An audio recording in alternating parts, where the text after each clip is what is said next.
How are you doing today? So I hope you're having a fantastic day, regardless whether it's morning, midday, evening, night, wherever you're consuming this, whatever you're doing right now. I hope you're having an awesome day.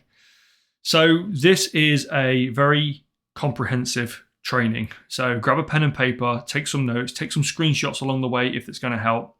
I want to make a couple of disclaimers first before we get into any part of the training. So that being said, first of all, first disclaimer, there's a lot of big words in this training that have multiple times already tripped me up, and can't even tell you how many times I've attempted to record this. So I'm going to attempt to keep going with this one no matter what. So there will be a lot of mistakes. Second one is I am 100% not medically qualified to give any kind of prescription from this training. This module is for information purpose only, so I'm very much living through this right now myself, and it's basically everything that I've come across, everything that I've tried in the sense of bettering myself, bettering my knowledge, more information, and I'm packaging it all together so that you have a good understanding for yourself to make some decisions moving forwards that's going to impact and better life, fingers crossed. So we're going to move into the training quite swiftly now. I will try to keep this as concise as possible. But like I say, there are some big words in here, and I'm already dreading them again because I don't want to stop this recording. I've lost about an hour and 30 minutes already trying to record this, and this is going to be another one. So this is what we're covering quickly. Testosterone in itself, sort of how it's produced, how it impacts the body, a lot of the abbreviations that you're going to need if you're trying to understand what's going on, as well as those abbreviations, they're interwoven inside of blood results, so you will have a better understanding as to what they are as well. Natural improvements that you could potentially look into, treatments that you could also look into that are available, supplements, again, look into. No, there's no kind of you must do or anything like that. It's just considerations. And then, like I say, the reading the blood results is kind of interwoven throughout this entire training. So testosterone. Got to throw the Hulk in there because he's like the epitome of testosterone for me growing up as a kid. It was massive guy, green and angry. Like, that's testosterone, what I know to me. But you might know it as the thing that's sold underneath the counter inside of all of those shady gyms. But we produce it naturally. We produce an amount of it. Everybody produces a slightly different amount. But this is something that you need to be aware of moving forwards, because as we get a little bit older, we start producing a lot less of it. So this I will get into. So it's the main male hormone. Straight fact. That's it. That's all you need to know. It's the main male hormone. So this image is how testosterone is actually produced from start to testosterone. It actually starts in the brain, and it starts at the hypothalamus, which is like the central unit of command. Let's say, then your GnRH triggers the pituitary gland to release your LH and your FSH hormones, and then they head down to the gonads, which growing up, I was made very familiar with that word as a kid. So gonads I know is testes or ovaries, and then this produces testosterone or progesterone, so the sex hormones. So just want to quickly break each one of those down so you have a better understanding of what each one does, and then you'll know how it's produced. So the hypothalamus, its main function is to keep the body in a stable state called homeostasis. So it's the control center inside of the brain. It's the thing that keeps us feeling human. Now the GnRH, I'm going to get this right first time, your gonadotropin release hormone, is what causes the pituitary gland in the brain to make and secrete the hormones LH and FSH, which trigger the next phase. So the GnRH is what then triggers the pituitary gland to start releasing your LH and your FSH. Then we're at the pituitary gland. So this is the master gland of all hormones, and it basically is the control center for like the processes of the body. So this sits at the base of the skull, at the back, sort of at the base of the brain. And from there, triggers down the line, literally down the line of the body. And you can start then moving through the body, as you can see from the diagram in itself. So you've now got, after the pituitary gland, you've now got the release of your your LH and your FSH hormone, so your luteinizing hormone, plays a key role in your gonadal function, and your LH also then in synergy with follicle stimulating hormone, which is your FSH, stimulates follicle growth and ovulation. So basically follicle growth, it's not hair follicle, it's just the growth of human being. And obviously we both have, male and female, have a level of testosterone and estrogen in both bodies, as well as progesterone in females, which is the sex hormone in females. So we kind of know where it comes from. Hypothalamus, then pituitary. You can kind of miss out the GnRH in that process, but there's a process in between. And then down gonads, testes, ovaries, and then hormone. Simples. Okay, testosterone impacts and regulates the following. So this is what it impacts in the body and regulates in itself. Bit of a control thing. So in men, it's known to regulate libido, bone mass, fat distribution, muscle mass, strength, and the production of red blood cells and sperm. One of the things that you will find also is that it does actually massively impact mental health. So, and I'll get into that in a second. But those are the things you want to be looking out for with regards to, are any of these decreasing or are any of these changing as age may be creeping in, or maybe low testosterone is starting to become a part of life. I'm not going to say an unfortunate life, because we're very grateful that we are here. I will say that, but we're just unfortunate that might start happening at an early stage in life for me right now. So if any of these are impacted, these are kind of like big red flags that you can say, right, okay, I need to start paying attention to what this really means, and get some advice or go and have some blood work done. So what does this mean for men's health in itself? Ooh, I'm not going to say it. So low testosterone is known as hypo, not hypogonadism. So this means a lack of interest in sex, decrease in bone density, increase in fat distribution, mass and strength decrease, and also a decrease in sperm and red blood cell count as well. So if you're having any kind of effect in those areas, you will have a knock-on effect from having low testosterone. And this is kind of like what that means for men's health and as well. So what does this actually mean for results in itself? Well, you're going to have slow or no progress. So depending on how severe this is, you will see a drastic change in your performance. The quality of life is huge. I can't stress enough how much this impacts the quality of life. So it will impact relationships, how you see yourself, how you have a relationship with yourself, how you speak to yourself, confidence, just that entire quality that you would say you would be working towards. This can feel like it drastically impacts if you're having low testosterone or, like I say, hypogonadism. It also has a lack of fulfillment as well, which both of those combined is known as, I think they call it decentralization or I can't remember what it was called now. It's decentralization or it's gone. But basically it's that lack of knowing who you are, kind of that lack of fulfillment, no purpose, no drive, don't really kind of like associate. That decentralization, that's the word I was looking for. That might have been the one that I just said, actually. See, this is what's getting me. This is another effect of low testosterone, memory.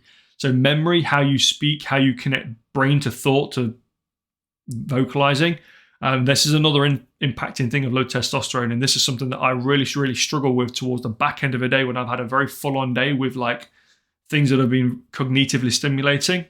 That's another thing. I didn't put that on the list. That's something to be aware of. Increased health risks. Obviously, that's also going to be something that is a risk if you don't address low testosterone, as well as mental health and personal health struggles. So this can be very much masked as mental health because of how you physically feel, how you see yourself, how you kind of that whole personal relationship that you have with yourself. And if you are going to see somebody about this, just be mindful that they don't start prescribing antidepressants and mental health medication to try and mask how you're feeling, because chances are it's a low testosterone. So get that tested first before you agree to any medication. You want to make sure that you've ruled out that it's not low testosterone. Something that needs to be made aware of. This was not made aware of to me. And I've spoken to numerous people, private and healthcare as well. So not private health, but in private healthcare, but national healthcare as well as private. And nobody made this aware. So I'm making you aware. So before we jump into solutions and things like that, there's a few things on the abbreviations that I want to quickly cover. So you've got a better understanding when it comes down to reading any blood work, what it all means, kind of piecing all these abbreviations together. So this might be a screen that you want to screenshot and keep for a later date as well. I'll try not to pull any funny faces whilst I'm reading these out because these words are going to trip me up. So DHT, I alluded to this in the last training. DHT isn't directly affected because of testosterone. It's kind of like a repercussion of what's happening. So it's dihydrotestosterone. Now, dihydrotestosterone is, so DHT, when your DHT levels start to increase, they basically kill hair follicles and the growth of hair, and that's when that whole male pattern baldness kicks in. So this is genetic. You'll probably see this through the family tree, through the family line. So all of those kind of like shampoos and treatments and all of those sort of things, you know, where you're applying mousses and all those fancy things to scalp to try and, you know, save any hair follicles that you've got. DHT is the cause of that. So dihydrotestosterone converts into DHT. Testosterone converts into DHT, creating dihydrotestosterone. DHT is the most potent hormone among the androgens and is considered a pure androgen and cannot be converted into estrogen. So that in itself moves us on to androgens. What are androgens? And so androgens are a group of sex hormones, and they help start puberty and play a role in the reproductive health and body development. So these are with us from puberty right through until the ... date goes onto the stone. All genders make androgens, but males make more of them. We carry more testosterone. Females do carry testosterone too, but in very, very low amounts. Obviously, progesterone and estrogen are the predominant hormones there because of obviously testosterone is male predominant. Then obviously, therefore, we carry higher androgens.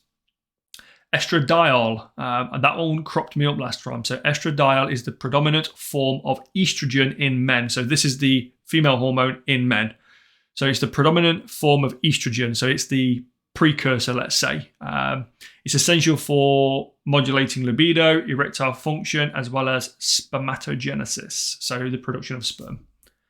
You won't come across the estradiol much in the sense of, but it's kind of tied into any research if you start looking around trying to understand all this a bit more.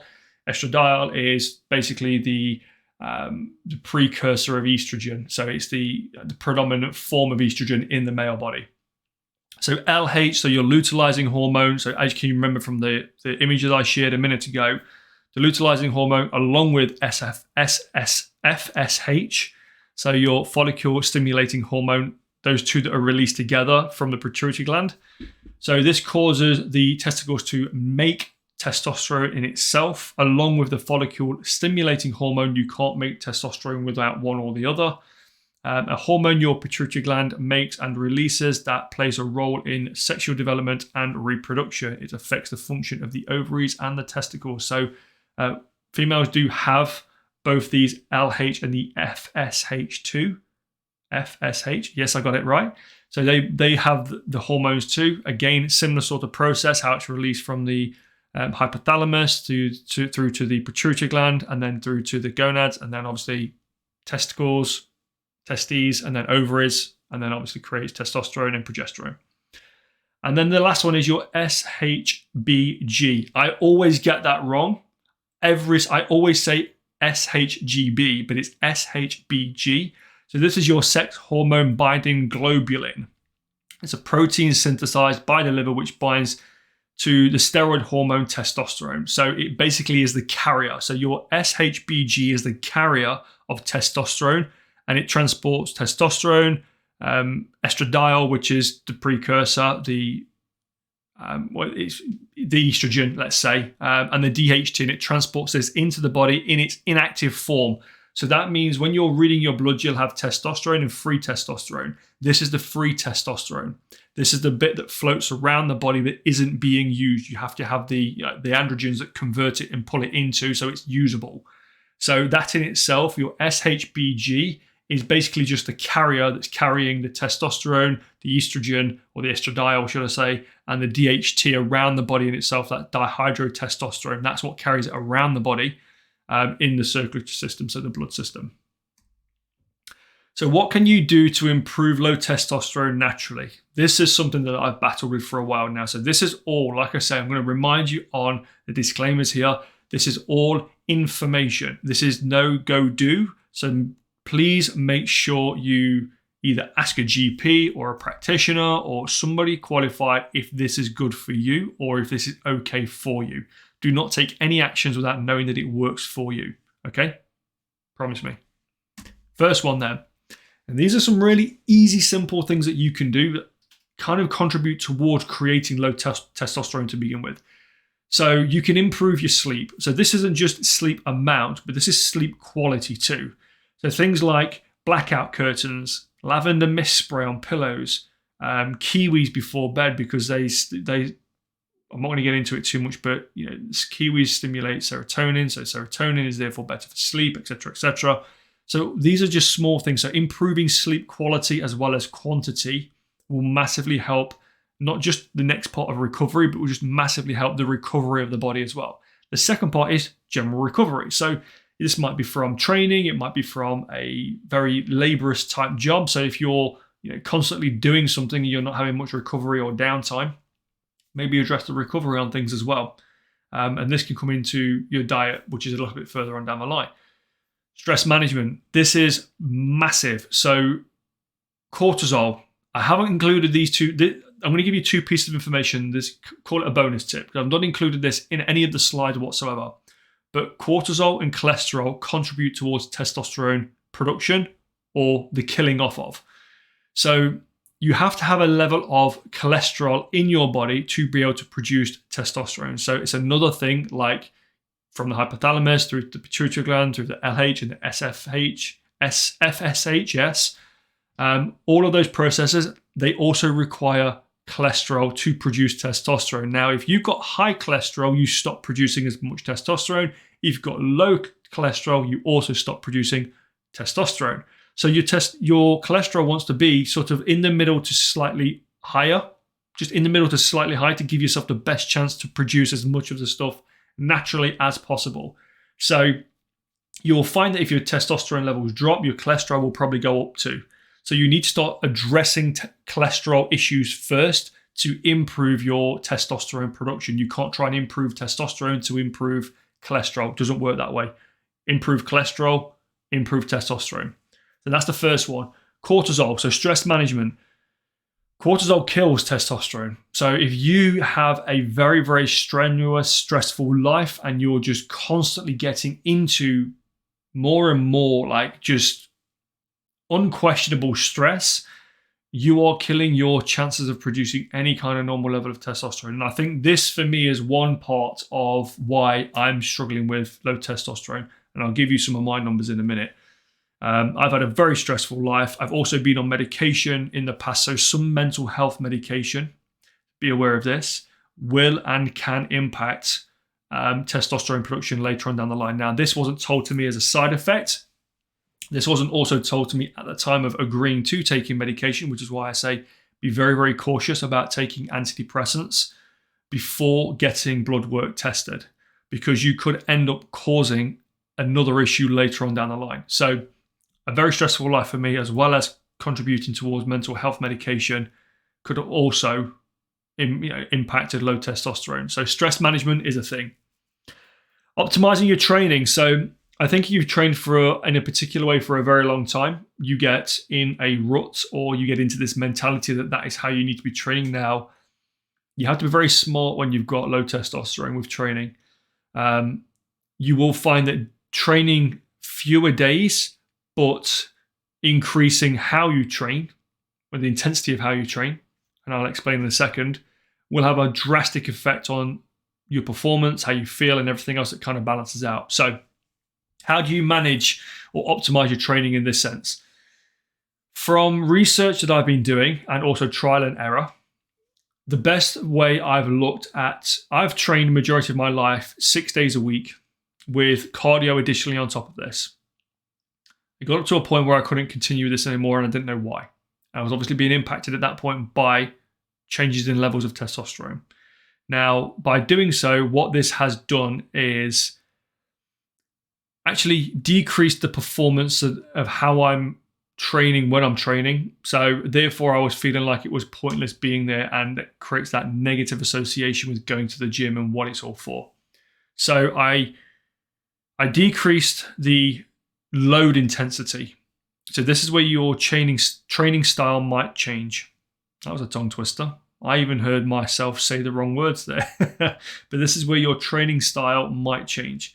So if you've been into heavy lifts and big lifts like that for a long time, this was me, you may need to change the format of how you change to more volume-based training. Now, I'm not going to say there's a one-size-fits-all, because there isn't. And I've done a lot of volume training. Right now, at this very present point in time of recording this training module, I am doing some German volume training. It is brutal.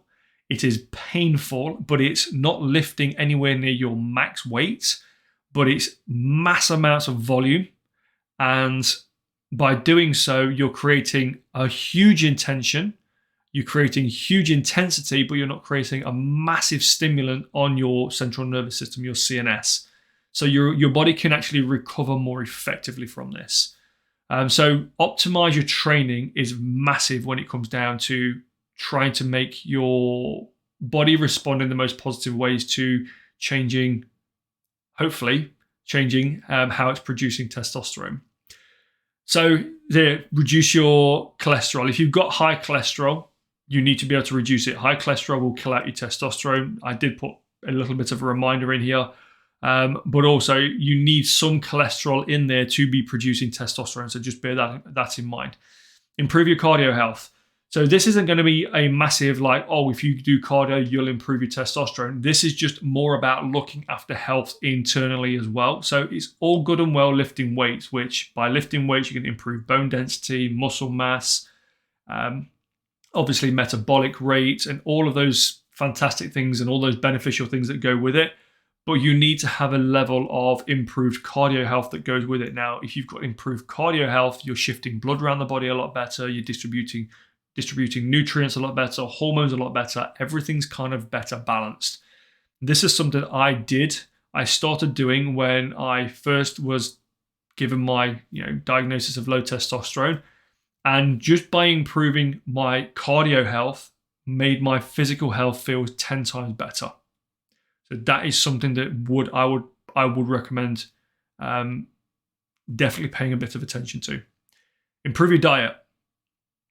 Simple, straightforward. Yes, I know, but if you're eating like crap, if you're overeating, you need to improve your diet. Wholesome foods. I'm not one of these people that bangs on about, eat from the earth and all those sorts of things, but this is because I've had intolerances and allergens and all of these other things tested at the same time as my testosterone and my hormones. Improving my diet was just part of the process. And again, just improving my diet has massively affected how I physically feel. So it will have a knock-on effect. So improve your diet will contribute towards how you can hopefully produce better testosterone. And the last one is zinc and magnesium. Massively underrated by a lot of people. Now, you'll probably see from all the fitness gurus that are out there and all the people that bang on about supplements all the time about taking zinc and magnesium for recovery and sleep and all of those things. Yes, in the quantities that you would take a ZMA or a zinc and magnesium product, they will help with sleep and things like that. But through trial and error, well, not so much error, but trial and research and trial and feedback, there is what's known as a medical dose grade of zinc and magnesium, which I will get into a little bit later on in another slide. But zinc and magnesium in itself will contribute towards producing testosterone. So that is something that will directly impact how your body produces testosterone too. So they're all natural ways that you can look to improve testosterone in itself. Again, only information. These are not prescriptions. I'm going to keep saying it. So treatment options. Now, I was skeptical of putting this one in because this is kind of like next level. But I think to make you aware of what is out there and to make you aware of what I've come across, I'm just going to give you the information that I've literally got sat on the desk in front of me here right now. So this is where the deeper levels of reading blood work comes in. So all of those abbreviations get kind of like thrown into all of this here. So if your blood results come back looking anything like this, this is information that you're going to want to, again, this is another page that you're going to want to screenshot. There you go. You got a beautiful photo to go with it. Right. So there's two different readings that you can take. Some do them in the NGDL, some do them in the nmol per liter. So you've got, what was it called again? It was nanograms per deciliter, and then I've got them in nanograms per deciliter, and you've also got your nanomol per liter. So nanomol per liter is the smaller number, your nanograms per deciliter is the bigger number.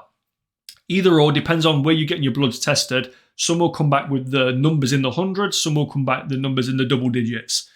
Hopefully it's double digits. I wasn't so lucky. So this is kind of like what the bare levels of health, especially UK, like NHS, as far as they go in the UK, is said to be low testosterone. Less than 350 nanogram per deciliter is kind of borderline low testosterone. This converts to 12 nanomole per liter. So this is basically just the 12 is the 350 in the two different number conversions, and that is the conversion that you can see underneath that sits there. So that is the number that you would you take your nanogram per deciliter and multiply that by 0.0347, and it'll give you a nanomole per liter. Now, I'm going to work in the nanomole per liter because this is what I'm familiar with, and that's what all of my results come back in. So this is where the numbers kick in. What would be deemed as healthy is around about 18 to 25 nanomole per liter. If you're less than around about 16 to 15, you're going to start feeling the effects of low testosterone. If you're lower than 12, it's kind of like intervention time. So 12 is the 350 mark in the nanogram per deciliter. So around about 12 or 350 is the intervention area where treatment has to start being considered. I came back at 8.2. I've looked after myself my entire life. I've never done anything apart from, like I said, the medication, being very transparent, that was contributing, which I didn't know was contributing at the time. But I've looked after myself my entire life, and I came back with an 8.2 from my first test, and I had two tests after that came back sub 12 as well. And that was with some of the improvements that I had as well.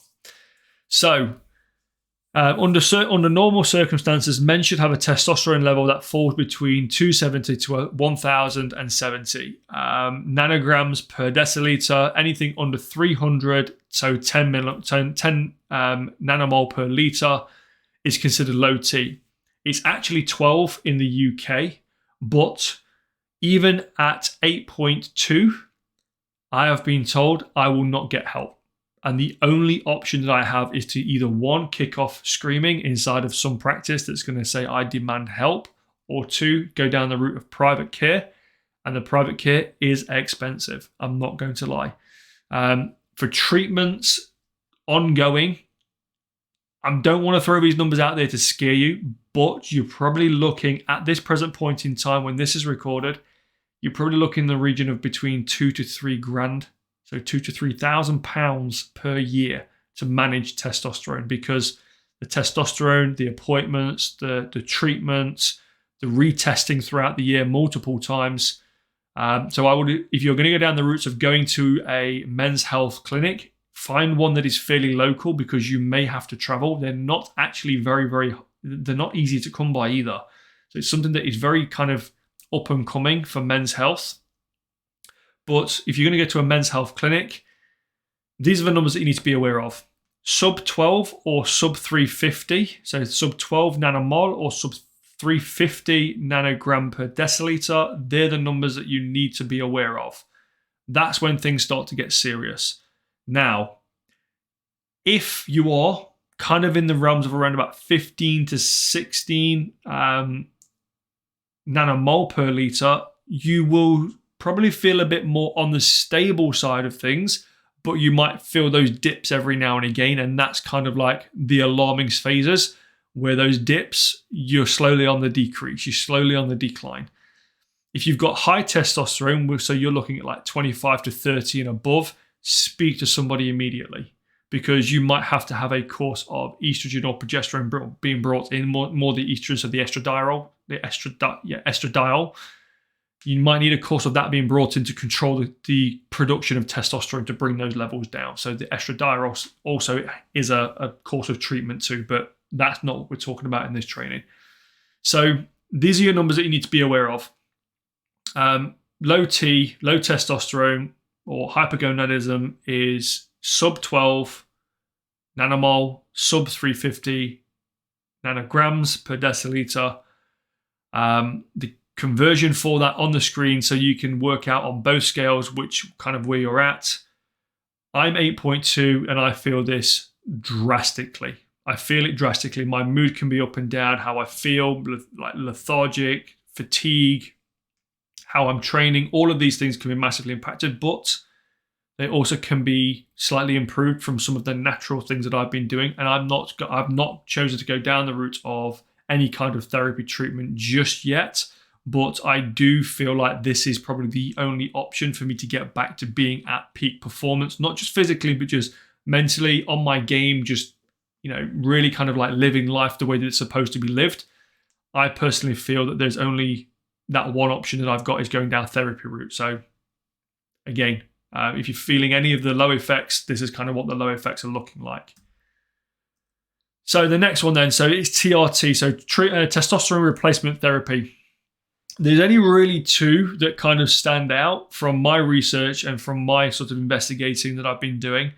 Now you've got the gel or the patch scenario. So this is external, goes on the skin. Now, the problem with the gel and the patch scenario is it needs to be applied in a place that's not going to come in contact with somebody else, because it is transferable. So if you've got a partner and you've put the gel on your belly, on your lower abdomen, and you're hugging, you're in bed together, that is coming into contact with the person that you are with, and that person is going to be absorbing some of that testosterone from you. So be very, very careful if you choose to go down the route of gel and patch, because it can be transferred to somebody else in contact.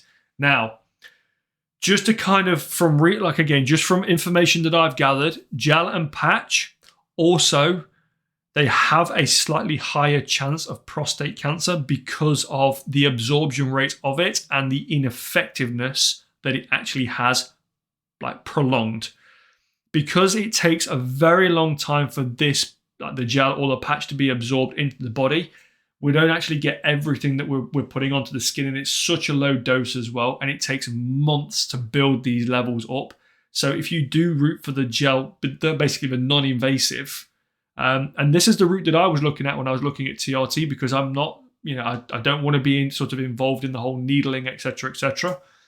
The gel and the patch had a much higher chance of increased risks of prostate cancer. So that was like a big no-no for me. And I think, again, like long term, this is something that stands out as a big kind of red flag for me, is I don't want to actually potentially give myself another risk later on down the line. So be aware that the gel and patch route is transferable. It can come with higher risks, but it's the non-invasive route. So that might be something to consider. I think a lot of practitioners do ask to start people on a kind of a gel approach first and then build up to something, but it doesn't mean that you can't opt to go straight into the more invasive ways of improving testosterone. So these are your other two routes. You've got intramuscular and you've got subcutaneous as well. So intramuscular is an injection directly into muscle. So this will be what you're kind of you'll associate as steroid users. You will not, theoretically, yeah. I'm not going to label it as that because I don't want you to feel like there's a stigma that comes with it. This is therapy. This is not steroid abuse. This is giving your body a natural fighting chance to get back to natural fighting levels. This is not going over and above and having excess amounts of growth hormones, etc., etc. So it looks like, but isn't anywhere close to what a steroid user. This is hormone replacement. And intramuscular this is where the argument of which is better. Intramuscular is the most effective because it's straight into the system and it's used much more effectively. Subcutaneous is where you pinch a fold of skin, usually like belly skin, and you go in at a 45-degree angle just into the fat. So you shouldn't feel, from going into body fat, you shouldn't feel any kind of discomfort through injecting because it should be pretty pain-free. Going in at a 45-degree angle and then, obviously then emitting the injectable into the subcutaneous layer, and then that's absorbed into the body, which is just as effective as the intramuscular, but it's just not as quick. So the intramuscular, you might find you can take more testosterone injectables more regularly. The subcutaneous is normally over a longer period of time. So truth be told right now, what I'm looking at personally is if I'm going to go down the route of having to have testosterone therapy, I'm ruling out gel because I don't want to run the risks of anything later on down the line. I'm also ruling out intramuscular because I just think with intramuscular, there comes other risk factors involved with it. So chances are you're going to have to move the sites of where you're injecting because you can't keep injecting into the same site due to scar tissue. So that's one of the issues. Two, I feel like it's possibly then dependent on having somebody else with you to have to do this. Whereas subcutaneous, you can keep going into the same area because the body will recover from going into, if it's low levels of body fat and you're only pinching a very small area and you're going into that at a 45-degree angle, you're not creating tissue damage. You're only creating subcutaneous tissue damage, which is very recoverable. So the collagens in your skin and everything will repair all of that. So that's just something to bear in mind if you do go down the TRT route. This is just something from my personal experience and from my research and understanding. So you've got the gel, intramuscular, as well as subcutaneous. Again, personal preference, but as it stands right now, I've not spoken to a specific men's health clinic, but I know if I was to go down the route and get into a treatment of TRT, and it is for life as well, you can't just do it for a bit and hope that it recovers it, because then it will decrease again back to what your body's naturally producing, if not lower, because it's had an artificial stimulant come back in. So that's just something to bear in mind. So gel, intramuscular, or subcutaneous. They're your options. So supplements that can support for a small improvement. Again, like I say, there's no massive things out there that's going to change the world. There's no supplements out there that's going to go, right, this is going to give you normal levels of testosterone. But these are the things that I've found that have been helping me personally. Again, this is no telling you to, this is no recommendation of, this is just information that I'm giving you for you to make your own choices and do your own research and speak to your own practitioners about this moving forwards. So healthy diet. First thing and the most important thing, change your diet and make sure it's as healthy as it can be. This doesn't mean you can't enjoy a beer every now and again, or grab a pizza or a takeaway or whatever that may be, but it's every now and again. It's literally got to be the smallest percentile, not the majority of your week, okay? Second one, sleep. Now, I've added a supplement on there called ashwagandha. Now, ashwagandha in itself isn't going to impact testosterone directly. Ashwagandha improves the quality of sleep. So as I was saying to you earlier, if you can improve the quality of your sleep, so how deep you sleep, your sleeping states, how long you're sleeping for, if you can improve all of those, you will improve your chances of increasing natural testosterone production again. Ashwagandha helps with all of the calming effects and the deepness of the sleep. So ashwagandha it's a root of a plant, herbal. It's found pretty much in most supplement stores now and online. So have a look for a good quality ashwagandha. That's something to be aware of. 50 milligrams of zinc and 400 milligrams of magnesium. Now, these are taken at night, same with the ashwagandha. Now, I take the zinc and magnesium I take these personally. I'm not telling you to go and do this. I'm just saying that this is a recommendation. This is my own personal recommendation in the sense of what I would be looking for if I was to go out and do my own research. 50 milligrams of zinc, this is medical dose. This is not off the shelf in a ZMA supplement. You might get 10 milligrams in a normal supplement. So this is 5 times the amount. So be mindful. You need to check with a practitioner first that you are not taking anything or not doing anything, or your body is okay with taking that level of zinc. Also the same with magnesium, because these are 2 metals that you're introducing into the body. So excess amounts of these, if you're consuming other foods that have got high levels of zinc or magnesium in them as well, you're going to be pushing those levels even higher. So I'm on a 400 milligram, which is medical dose magnesium, and 50 milligrams of zinc, medical dose. Now, they did improve how I was physically feeling. I'm not going to lie. I take these every single day. It's like it's religious now that I take them. It's built into my schedule. It's part of my evening routine. And they have improved how I feel. Now, they haven't cured the problem. My testosterone hasn't come back up to anywhere near a normal range. At present, I'd probably say it's around about 10 to 11 now, around about between 10 and 11 nanomole per litre. Yes, you might say that has come up, but that also could be just a reading of the morning that it was taken on as well. There's so many things that impact how the hormones are produced that they can spike, they can dip and peak quite regularly, quite frequently as well. So I found that taking 50 milligrams of zinc and 400 milligrams of magnesium with the ashwagandha just kind of gave me a more, it's really hard to explain. It's like that decentralization, that not knowing who you are thing. It does give you a sense of better well-being. That's what I will say it does.